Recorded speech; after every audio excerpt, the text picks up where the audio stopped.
So far, we've separately considered systems with external or internal resistance to mass or heat transport.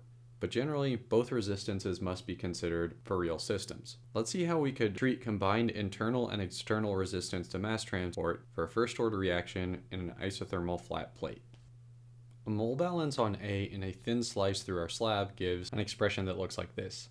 If we divide through by the area available for diffusion times the thickness of this differential slice, and then take the limit as delta x goes to 0, or the slice becomes infinitesimally thin, we arrive at the following differential equation. We can write the flux as a function of concentration using Fick's first law, and plugging this expression into our differential equation, we come out with a second-order differential equation that describes concentration as a function of position inside the slab. We can non-dimensionalize this differential equation using non-dimensional parameters for concentration and position, so we'll label these psi and omega, to obtain this differential equation shown here, which depends on the Thiele modulus. For a first-order reaction in our flat plate, the Thiele modulus is equal to the half thickness of the slab times the reaction rate constant divided by the effective diffusivity of A through the slab, all to the 1/2. So thus far, this has been identical to the process for finding the concentration profile in the absence of external diffusion limitations, but here the only thing that's going to change is essentially our boundary condition.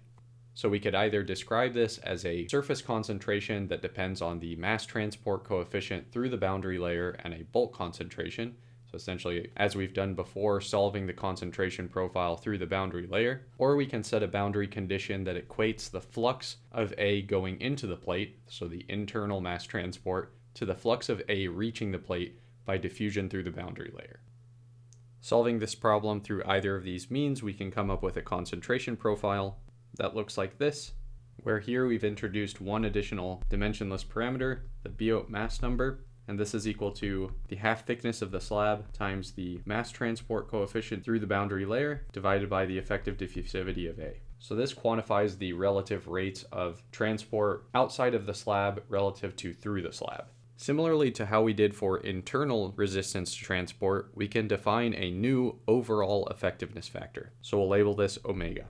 So this will be equal to the rate at the actual conditions at the active sites within the slab divided by the rate we would observe if all active sites were seeing the bulk concentration and temperature.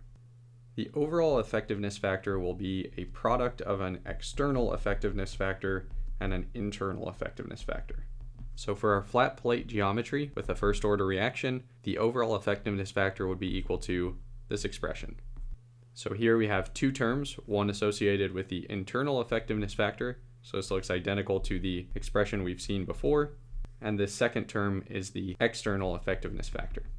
So we can describe concentration profiles and temperature profiles for systems that are non-isothermal using the same sort of approaches that we would for treating internal and external resistance separately. So for this system, we might have a concentration profile that looks like this.